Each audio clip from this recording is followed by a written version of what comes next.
शंकर भगवान को जो जल चढ़ाया जाता है दुख काटने के लिए, तकलीफ काटने के लिए, कष्ट मिटाने के लिए, तो एक नियम है शंकर भगवान का जल चढ़ाने का जो नियम है। जैसे ये गौल जलाधारी है, यहाँ से पानी गिरता है, ये शिवलिंग है। ये दो जो भगवान का पानी जहाँ बहकर जाता है ये गोल में से, तो यहाँ जो स्थान है ये सीधे भाग पर गणेश जी विराजमान है, लेफ्ट भाग में कार्तिकेय जी है। बीच में एक मोटी सी लाइन होती है जहाँ अशोक सुंदरी है। ऊपर से जो बूंद बूंद पानी गिर रहा है वो शंकर भगवान की 5 लड़कियां हैं, जया, विषहरा, शामली बारी, दौतली और देव। जहाँ गोल भाग है, जहाँ शिवलिंग रखा हुआ है, ये माता पार्वती जी का हस्त कमल है, जिसको पीठिका कहते हैं। महाराज, जल चढ़ाने का नियम है, जब हमारे ऊपर दुख होता है, तकलीफ होती है, कष्ट होता है, बड़ी दिक्कत परेशानी होती है, तो हम जल चढ़ाते हैं। तो उस जल को चढ़ाने का नियम है, पहले गणेश जी का स्थान, कार्तिकेय का स्थान, अशोक सुंदरी की जगह, फिर माता पार्वती की पीठिका, उसके बाद जलाधारी को स्मरण कर कर जल धीरे धीरे शंकर भगवान पर छोड़ा जाता है। जब धीरे धीरे शिव जी पर जल चढ़ाएं, उसके बाद में आप अपने मन की कामना जब जल चढ़ाते जाएं और बाबा से कहते जाएं, बाबा रोज कामना कहने की जरूरत नहीं है, एक बार आप कामना करो और उसके बाद जल चढ़ाना प्रारंभ करो। और उसको कहना जरूर, तेरे दरबार से कोई खाली नहीं गया मेरे शंभू, मैं नहीं जानती, मैं तो इतना जानती हूं कि कंकर शंकर है और तू सुनता जरूर है। ब्रह्मा ब्रह्म लोक में है, भगवान विष्णु वैकुंठ लोक में है, पर मृत्यु लोक में मेरा देवाधिदेव महादेव है, मेरी सुनेगा जरूर। और बाबा से विनय कर कर आप आइए। जल चढ़ाने का नियम, अगर दुख है, तकलीफ है, कष्ट है तो ऐसे चढ़ा दो, और अगर मन कर रहा है डायरेक्ट शिव जी पे चढ़ाना हो तो तुम्हारी मर्जी है, उसमें कोई मना नहीं। पर कोई दुख भारी पड़ गया है, कोई तकलीफ भारी पड़ गई है, कोई कष्ट भारी पड़ गया, महाराज आप दिल से उससे प्रार्थना करिए, वो दिल से सुनता है। कहो उससे,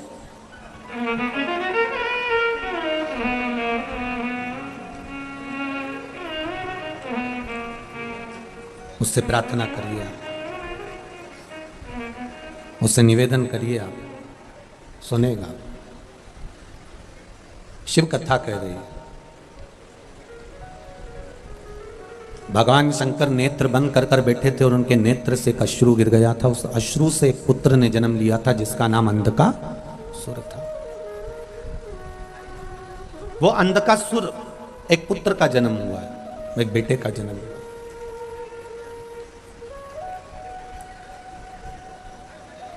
और पार्वती जी ने उसको गोदी में ले लिया। शिव जी ने मना करा कि इसको फेंक दो, समुद्र में डाल दो, ये तुम्हारा पुत्र नहीं है। पर पार्वती जी कहती हैं कि आपके द्वारा प्रगटा है इसलिए मेरा पुत्र है। माता की जो करुणा होती है ना, माता का जो प्रेम होता है ना, मातृत्व जो प्रेम होता है वो कोई साधारण नहीं होता। पिता का काम है बच्चे को अच्छी एजुकेशन देना, पिता का काम है बच्चे को अच्छा पढ़ाना, पिता का काम है बच्चे को अच्छे कपड़े पहनाना, पिता का काम है बच्चे को अच्छे पेट भरकर भोजन कराना। ये किसका काम है? पिता का। अच्छी शिक्षा पिता अपने बच्चों को दे, अच्छी एजुकेशन पिता अपने बच्चों को दे, अच्छा व्यापार पिता अपने बच्चों को दे, पेट पिता अपने बच्चों का भरे, कपड़े पिता अपने बच्चों को दे। ये पिता का फर्ज है, इससे मुंह ना मोड़े पिता। पर पिता से ज्यादा माता का फर्ज होता है। पिता एजुकेशन दे, शिक्षा दे, कपड़े दे, व्यापार दे, धन दे, पर इससे ज्यादा कर्तव्य माता का होता है कि घर में रहने वाली मां अपने बच्चे को संस्कार दे। वो जरूरी है।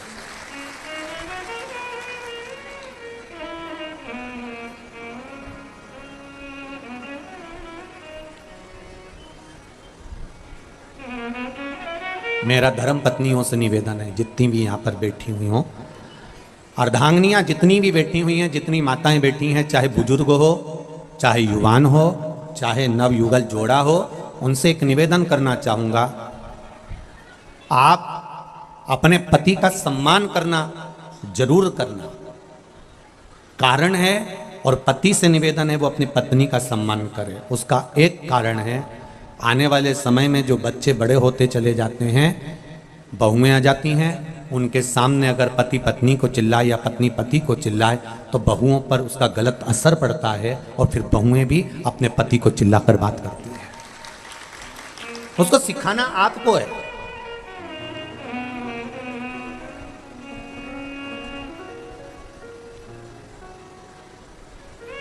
दुनिया की प्रत्येक पत्नियां अपने पति को मूर्ख समझती हैं और दूसरे के पति को ज्ञानवान समझती हैं। हमेशा देख लो, तुम्हें तो बिल्कुल अकल नहीं है, तुम्हें तो बोलने का तरीका ही नहीं है, तुम्हें तो लक्षण ही नहीं है, तुम्हें तो ये नहीं। और उसके देख लो तुम्हारे दोस्त को कितना विद्वान, तुम्हारे बेस्ट फ्रेंड को देख लो कितना विद्वान। अब जो बेस्ट फ्रेंड की बात कर रहे हैं उसकी पत्नी से पूछ किया ये कैसा है, तो वो भी यही कहती है इनमें तो अकल ही नहीं है, इनमें तो ये ही नहीं है। और वो हमेशा तारीफ तुम्हारे पति की करती है, क्योंकि दूर के ढोल सुहावने नजर आते हैं। आप कभी भी अंदाजा लगा कर देखना, अपने पति को हमेशा पत्नी कमजोर, ये इसमें अकल नहीं, इसमें बुद्धि नहीं, इसमें चित्त नहीं, इसमें विवेक नहीं, इसमें अकल नहीं है, इसमें ज्ञान नहीं है, तुम्हें बोलना नहीं आता, तुम्हें ये काम नहीं आता, तुमसे कह के थक गई मैं, जाकर व्यापार कर लो, ऐसा कर लो। और दूसरे के पति को अरे वो कितना चतुर है, वो कितना विद्वान है, हमारी जीजी के देवर को देख लो, उनको देख लो, उनको देख लो, इतना सबका बखान करेगी, सबका। पर ए चंद्रघंटा कुसमांडा निवेदन है कि हमें दूसरा क्या कर रहा है उससे मतलब नहीं होना चाहिए। हम और हमारा पति परमात्मा ने जैसा जोड़ा बनाकर भेजा है, संभालने वाला वो है, उसकी विद्वत्ता का बखान करना चाहिए, उसकी विद्वत्ता का बखान करो। दूसरे की हम एक बार कथा में आपको पहले भी कहा कि बच्चों को ये मत कहो कि तुम उनके जैसे बनो।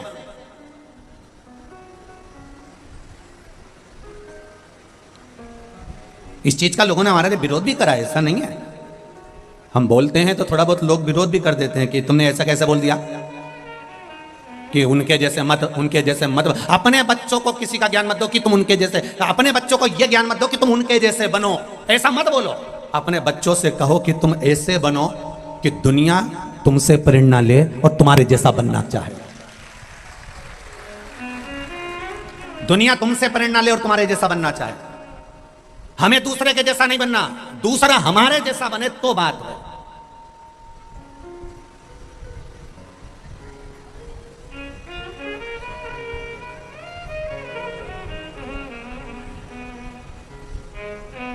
बनने का पहले खूब रामायण होती थी, भागवत जी खूब होती थी।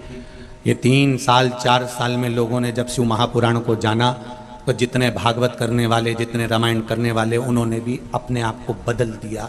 तो समझ में आता है कि बदलाव जिंदगी का नियम है। हमें दूसरे के जैसा नहीं बनना है, हमें प्रयास करना है कि आपके जीवन की श्रेष्ठता वो हो, आपके जीवन की विद्वत्ता वो हो, आपका समर्पण वो हो, आपका भजन वो हो, आपका कीर्तन वो हो कि आपके जैसे दुनिया बनना चाहे, आपके जैसे।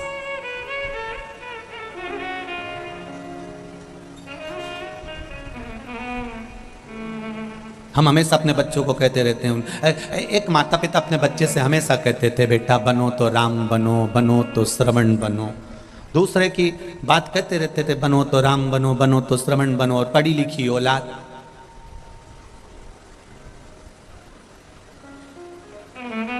उन्होंने कह दिया मम्मी तुम कभी कृष्ण बनने को तो कहती नहीं हो। तो मम्मी बोली मेरे को मालूम है तू यही बोलने वाला होगा, क्योंकि भगवान कृष्ण ने गोपियों के चीर का स्मरण किया, भगवान ने गोपियों के घर के माखन का स्मरण किया, तो तू भी वही करना चाहता होगा, इसलिए मैं तुझे कृष्ण बनने को नहीं कहती। कृष्ण के गुण को नहीं जान सकता। ये सब भगवान कृष्ण के तो गुण हैं, इसको समझने वाला किस तरह से समझ सकता है ये उसके ऊपर। वो माखन लीला को किस तरह से समझेगा, वो कृष्ण लीला को किस तरह से समझेगा, वो भगवान की भक्ति को किस तरह से समझेगा, ये उनके ऊपर।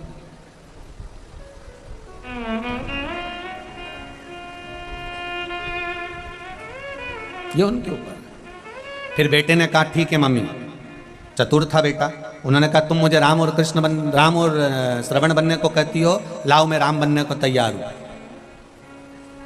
दशरथ जी ने पूरी सत्ता राम जी को सौंप दी थी, लाओ मुझे तिजोरी की चाबी दो, मैं राम बन जाता। हम बच्चों को वो बनाएं जिसको देखकर दुनिया प्रेरित हो।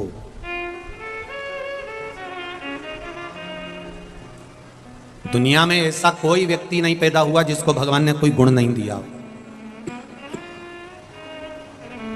भगवान ने जिसको कुछ अच्छा ना दिया, एक विकलांग व्यक्ति भी पैदा होता है तो भगवान उसको कुछ गुण देकर पैदा करता है, उसमें कुछ अच्छा चीज होती है जिसको वो निखार सकता है। बेकार भगवान अपने पास रखता ही नहीं।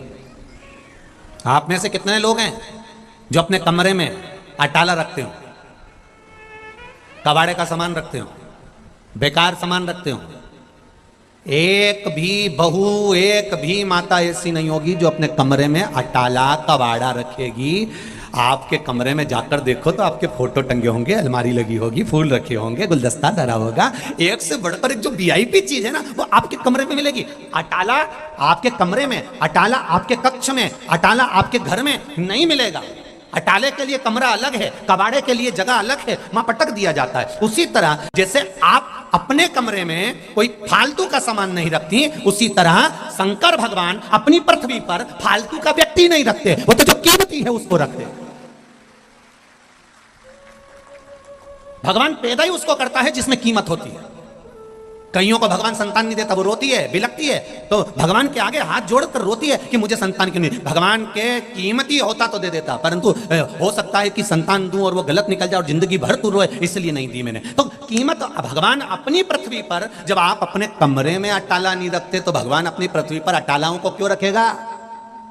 कई लोग कहते हैं कि ये निंदा करने वाले, चुगली करने वाले, बुराई करने वाले, इनको भगवान ने क्यों पैदा कर दिया? ये इतने बेकार बेकार लोगों को क्यों पैदा कर दिया? भगवान से पूछा गया तुमने इनको क्यों पैदा करा? भगवान कहते हैं इनको पैदा करने के लिए इसलिए पैदा करा क्योंकि ये ना जाने कितनों का मल धो देंगे, ना जाने कितनों का पाप धो देंगे। एक कथा कही थी पहले, आज फिर कर रहे हैं। एक राजा को बीमारी हो गई, शरीर में रोग हो गया, उसका शरीर टपक टपक के गिरने लगा, काया गलने लगी। और राजा की काया जब टपक टपक कर गिरने लगी, राजा ने सारे डॉक्टर, वेद, औषधि सब करवाया, पर इलाज नहीं लगा, उसको आराम नहीं लगा। डॉक्टर अपने गुरुजी के पास गया, गुरुजी मेरी काया में रोग हो गया, काया टपक टपक के गिर रही है, मुझे लगता है मुझे कौड़ का रोग हो गया, ये काया गिर रही है गुरुजी, आप कृपा कर दो। गुरुजी ने कहा ये बता तेरे भैया थे वो कहाँ हैं? वो तो मर गए। तेरी भाभी कहाँ है? राजभवन में। एक काम कर, जब भाभी अपने कमरे में जाकर सो जाए तब तू चुपचाप से जाना, दरी ले जाना, भाभी के कमरे के बाहर तकिया लगा के चुपचाप सो जाना, किसी को बताना मती, तो ठीक होना चालू हो जाएगा। राजा गया, चुपचाप से दरी बिछाकर सो जाता। 8-15 दिन निकले। 16वें दिन एक सेविका नौकरानी ने देख लिया, दासी ने देख लिया, दूसरी दासी से कहा ये खोल ले राजा को तो देखो। भाई मर गया तो भाभी के कमरे में जाके सोता है, वह खोल ले राजा को तो देखो। आगी की तरह बात पूरे नगर में फैल गई, सब राजा को थू थू करने लगे, गालियां देने लगे, अपशब्द कहने लगे, कोसने लगे, और राजा का शरीर धीरे धीरे धीरे धीरे ठीक हो गया, आराम लग गया। राजा अपने गुरुजी के पास गया, गुरुदेव सारी दवाइयां काम नहीं करी, औषधि काम नहीं करी, खूब दिखाया डॉक्टर को, पर वो डॉक्टर ही काम नहीं करी। आपने मुझे भाभी के कमरे में सोने का बोला, बस इतने में मेरा काम हो गया। आखिर क्यों? गुरुजी ने कहा राजा तेरे पाप इतने बढ़ गए थे कि तेरे शरीर से टपक टपक कर गिर रहे थे। उस पाप को कम करने के लिए तेरी बुराई करवाना चालू करी।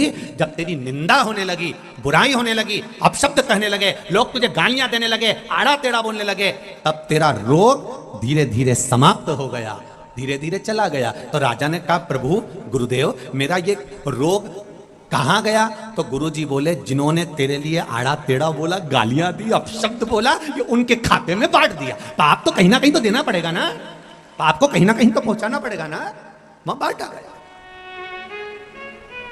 बोलो अच्छा बोलो, सबके लिए अच्छा बोलो, अपशब्द नहीं बोलो।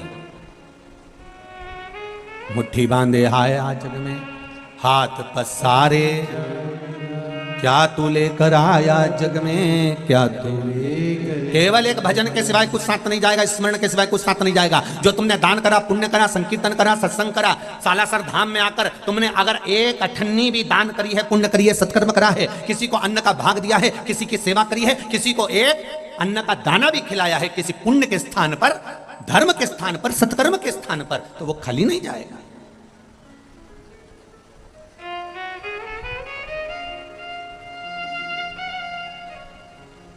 वो खाली नहीं जा सकता। और जिन्होंने दान करा है, जिन्होंने पुण्य करा है, जिन्होंने सत्कर्म करा है, जिन्होंने एक निवाला भोजन भी, एक चावल का दाना, एक खिचड़ी या एक बूंद पानी भी आपने अगर किसी को धर्मार्थ में पिलाया है, तो यहाँ शिव महापुराण की तारीख लिख कर रख लेना और 3 महीने मिला लेना कि तुमने 10 रुपए की बोतल का पानी किसी को पिलाया था तो वो 1000 गुना होकर मिला कि नहीं मिला। अंदाजा लगा कर बैठना। हम एक कथा में कहकर जाते हैं, दूसरी कथा में पहुंच जाते हैं, कहीं हमको ढूंढने की जरूरत नहीं। अगली कथा का अनाउंसमेंट भी हम यहीं से कर जाते हैं।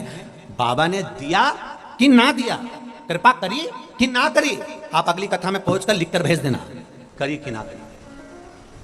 कथाएं तो निरंतर चालू है ना,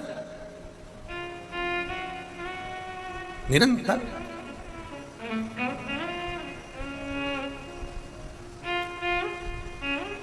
कम नहीं देता मेरा बाबा। महाराज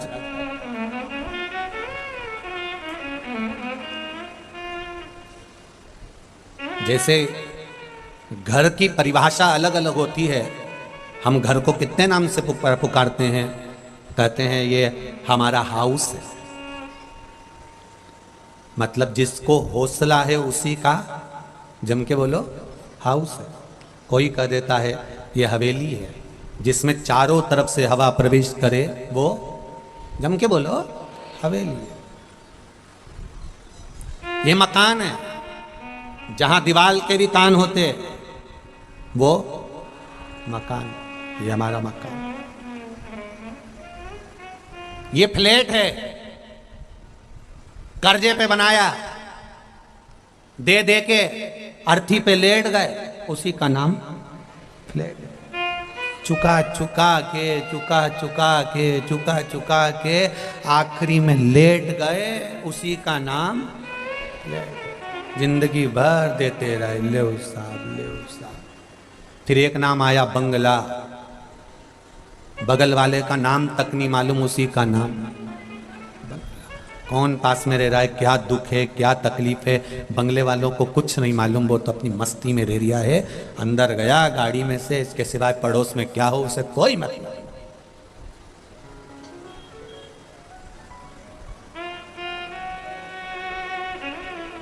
हमने देखा,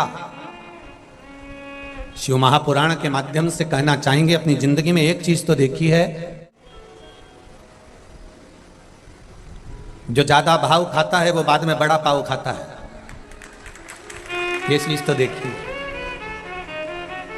आप ज्यादा भाव खाएंगे, ज्यादा विचार करेंगे तो बाद में, कई माताओं की आदत होती है, मेरे लड़के की लड़की ढूंढना है, एक आई, ये कोई दम नहीं रखा रही। लड़के से कहा, देख लड़का बहुत भाव खानी, मेरे को तो ऐसी चाहिए, न मेरे को तो वैसी चाहिए, न मेरे को तो यूं चाहिए, न मेरे को तो हिरनी की चाल जैसी चाहिए, न मेरे को तो मोरनी जैसी आंख वाली चाहिए। और बाद में जो ज्यादा भाव खाए नहीं, तो बाद में जब उम्र निकल जाए, फिर जो मिली, तू तो काली रे कल्याणी हो मां, जित देखूं ते जो ज्यादा भाव खाए, फिर बाद में जम के बोलो, बड़ा और पाव खाए, फिर मुश्किल है, बहुत मुश्किल।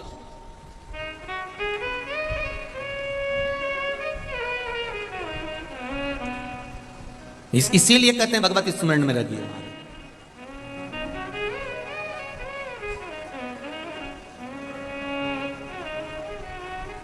महाराज, अंधकासुर का जन्म हुआ, पार्वती जी ने गोदी में लिया, पुत्र मान लिया। माता तो प्रेम ही इसी को कहते हैं। एक माता की जो दृष्टि होती है, माता का जो स्वरूप होता है, वो अपने बच्चों के प्रति जैसा समर्पण भाव रहता है, ऐसा ही समर्पण भाव उसका बहुओं के प्रति रहता है, और बहुओं का भी समर्पण भाव माता के प्रति रहता है। दुनिया के लोग कितना भी कह दें कि बहू बुरी होती है, बहू में लक्षण नहीं होते, बहू में ये नहीं होता, वो नहीं होता, तो मेरा बुजुर्ग माताओं से निवेदन है, तो तुमने अपने छोरे की शादी करी तो क्या देख के करी? छोरे ने तो नहीं किया था कि शादी कर दो। पहले तो तुम्हें उसका गुण दिखा था ना, पहले तो तुम्हें उसमें विद्वत्ता दिखी थी ना, पहले तो उसमें नम्रता दिखी थी ना, ये विद्वत्ता उसमें थी, ये गुण उसमें था। ऐसी कोई बहू नहीं होती जिसमें संस्कार नहीं होते। बस हमको साधना आना चाहिए। थोड़ा बहुत गलती हमारी भी होती है। हम जब घर में बहुएं आ जाती हैं, हम मिनक निकालना प्रारंभ कर देते हैं। आपको ये अंदाजा नहीं रहता कि वो दूसरे के घर से आई है। जब हम अपने घर के बच्चों को कुछ नहीं कहते, थोड़ी गलती कर देते हैं, ठीक है छोरा ने कर दी, बेटी ने कर दी, कोई बात नहीं, तो बहुओं में भी ये भाव देखिए कि ठीक है, हो गई होगी, छोटी है वो भी, अभी उसकी उम्र क्या है। अपनी बेटी आती है, तुम आगे बढ़कर चाय पिला देते हो, अपनी बेटी आई तो तुमने उसको संभाल लिया। तो ये जानो ना कि वो भी बेटी है, वो भी किसी के घर से आई है। ना बहू बुरी होती है ना सास बुरी होती है। जो कहते हैं कि बहू बुरी है, जो कहते हैं सास बुरी है, हम कहते हैं दोनों बुरे नहीं है। कुछ समय का चक्र ऐसा होता है कि दोनों में विवाद उत्पन्न करा देता है और दोनों का मन मुटाव कराकर दूर कर देता है। उस समय को पहचानो, समय को निकालने का प्रयास करो। जब विवाद बड़ी घड़ी आ जाए, ऐसा लगे कि समय बेकार चल रहा है, और निश्चित है कई लोग खड़े होकर कहते हैं मेरे साथ में 50 लोग हैं, मेरे साथ में 100 लोग हैं, कई कई नेता कह देते हैं मेरे साथ में हजारों लोग हैं। महाराज ढेर सारे पड़े, एक बार कथा दो, तुम ऐसी कथा करवा के बताऊंगा कि सब देखते रह जाएंगे। मेरे पास में 1000 लोगों की टीम है, मेरे पास में 100 लोगों की टीम है। ये तुम्हारे साथ टीम नहीं है, तुम्हारे समय के साथ टीम है। तुम्हारा समय अच्छा चल रहा है तो लोग तुम्हारे साथ हैं। जिस दिन तुम्हारा समय बेकार हुआ, ये 1000 लोगों को इकट्ठा करके बता देना, जान जाएंगे। जो कहते हैं ना मेरे साथ में 500 है, मेरे साथ में 100 है, मेरे साथ में 50 है, ये तुम्हारे समय के साथ है। अच्छा समय चलेगा तो सारी दुनिया तुम्हारे साथ चलेगी, और जैसे ही बुरा समय आया, तुम्हारे अपने भी तुम्हारे साथ नहीं चल सकते, ये निश्चित है। तो दुनिया तुम्हारे साथ नहीं चल रही है। ए भेरू, अकड़ में मत जीना कि दुनिया तुम्हारे साथ चल रही है। दुनिया तुम्हारे साथ नहीं, तुम्हारे समय के साथ चल रही है। अच्छा समय चल रहा है इसलिए दुनिया तुम्हारी सुन रही है, इसलिए दुनिया तुम्हारे साथ चल रही है। जैसे ही बुरा समय आएगा, दुनिया कोई किसी के साथ नहीं, वो दूसरे के साथ चली जाएगी। तुम देखो अभी कुछ दिन के लिए कोई विधायक बन गया तो लोग उस विधायक के पीछे पड़ गए। कोई पूर्व विधायक हो गया, उसको कौन पूछ रहा, इसके बाद कोई सांसद बन गया, उसको पूछे। कोई पूर्व सांसद हो गया, उसको कौन पूछ रहा, कोई अध्यक्ष बन गया, उसको पूछे। इसके बाद कोई अध्यक्ष से हट गया, उसको कौन पूछे। जिसका समय होता है, जिसकी घड़ी होती है, जिसका पल होता है, जिसका समय निश्चित, उसको लोग पूछते हैं। उसके बाद कौन किसको पूछ रहा है, सब चल ठीक है, चल रहा है, हो रहा है, जा रहा है, कौन पूछे। समय बड़ा बलवान है, उस समय की गणना करिएगा। समय जैसा दुनिया में कुछ भी नहीं। बस भगवान से कहते रहना, इस समय बाबा अच्छे समय में भी तू मेरे साथ रहना और बुरे समय में भी तू मेरे साथ रहना। बस इतनी कृपा करना, इतनी कृपा करना।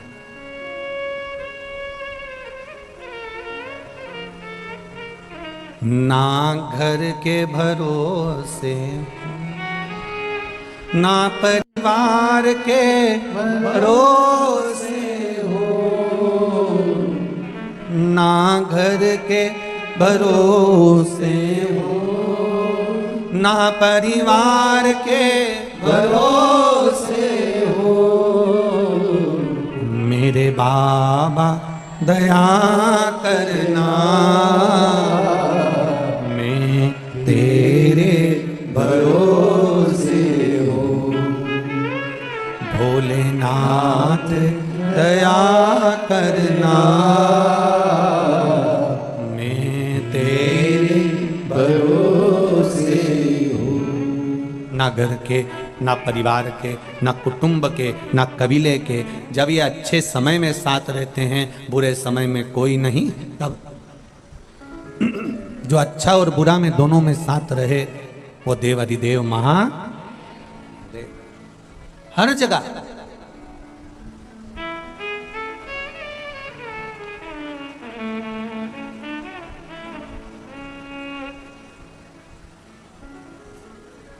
झूठ बोल के आए, नहाए। अरे बोलो तो, झूठ बोल के आए और नहाए। एक झूठ बोलो तो घर आके नहाओ। देखिएगा जरा अग्नि पुराण, अग्नि पुराण में लिखा है, एक कौवे को एक हंसनी पसंद आ जाती है। कौवा उस हंसनी को ले आता है। हंस अदालत में केस लगा देता है कि मेरी हंसनी को कौवा ले गया, छुड़ा दीजिए। कौवे ने भी वकील कर लिया है, हंस ने भी वकील कर लिया है। कौवे के वकील ने कहा, सुन रे कौवे, हंसनी हमेशा हंस की रही है, कौवे की कभी नहीं हुई, तू हार जाएगा। कौवा कहता है मैं क्या करूं कि जीत जाऊं? तो कहा जज के घर चले जा। रात को कौवा जज के घर गया और जज साहब से बोला, जज साहब तुम्हारी 7 पीढ़ी बैकुंठ में है कि नरक में, मैं देख रहा हूं। तुम्हारी 7 पीढ़ी बैकुंठ में बैठी है, मैं देख रहा हूं। व्यक्ति की 7 पीढ़ी बैकुंठ में है कि नरक में, या तो कौवा बता सकता है या ब्राह्मण बता सकता है। इसलिए श्राद्ध में दोनों को भोजन कराया जाता है। इनकी दृष्टि लंबी होती है। मैं देख रहा हूं तुम्हारी 7 पीढ़ी कहां है। तुम मेरा एक काम कर दोगे जज साहब, तो तुम्हें जीते जी तुम्हारी 7 पीढ़ी से मिला दूंगा। जज ने पूछा क्या? कल अदालत में हंसनी को मेरी बना दो, तुम्हारी 7 पीढ़ी जो बैकुंठ में बैठी है उसका दर्शन में तुम्हें 7 शरीर जीते जी करा दूंगा। जज ने सोचा मेरी 7 पीढ़ी का दर्शन मुझे जीते जी मिल रहा है, इससे बढ़कर क्या। जज कुर्सी पर बैठा, उसने निर्णय दे दिया, हंसनी हंस की नहीं, हंसनी कौवे की है। हाहाकार मच गया, हंस रोने लगा, आंखों से जल बहने लगा। सबने कहा यह निर्णय गलत है, पर जज मानता कहाँ, उसने तो निर्णय दे दिया था। जज ने कहा कौवे मैंने अपना काम कर दिया, तू अपना काम कर। कौवा कहता है चलो जज साहब मैं आगे आगे चलता हूं, मेरे पीछे चलो गाड़ी में बैठकर। कौवा आगे आगे चला, जज गाड़ी में बैठकर पीछे पीछे चला। कौवा उड़ते उड़ते नगर से बाहर गया, खेड़े से बाहर गया, गांव से बाहर गया, एक घने जंगल में पहुंच गया। पहुंचते से कौवे ने जज से कहा नीचे उतरो गाड़ी से। जज गाड़ी से उतरा, बहुत बदबू आ रही थी। जज ने मुख पर रुमाल रख लिया और मुंह पर रुमाल रखकर जज बोला कौवे से कितनी गंदी जगह लेकर आया है, आओ तो जज साहब। जज और आगे बढ़े, एक मरा हुआ कुत्ता पड़ा था। कौवे ने कहा जज साहब आइए, इस मरे हुए कुत्ते के पास में जो सफेद वाली इल्ली दिख रही है वो तुम्हारे पिताजी हैं, और उसके पास में जो छोटा वाला कीड़ा दिख रहा है वो तुम्हारी माताजी। जज ने कहा कौवे तू तो मेरे पूर्वजों को बैकुंठ में बता रहा था, तो ये नरक में क्यों दिखा रहा है? कौवा कहता है जज साहब जिस समय मैंने बोला था तुम्हारे पूर्वज बैकुंठ में थे, पर तुमने अपनी कुर्सी पर बैठकर एक झूठ बोल दिया, इसलिए 7 पीढ़ी नरक में गिर गई। एक झूठ के कारण, जरा विचार करिएगा, एक झूठ के कारण जब 7 पीढ़ी नरक में गिर जाती है, तो झूठ बोलने के बाद गंगा जल से नहाना चाहिए कि नहीं?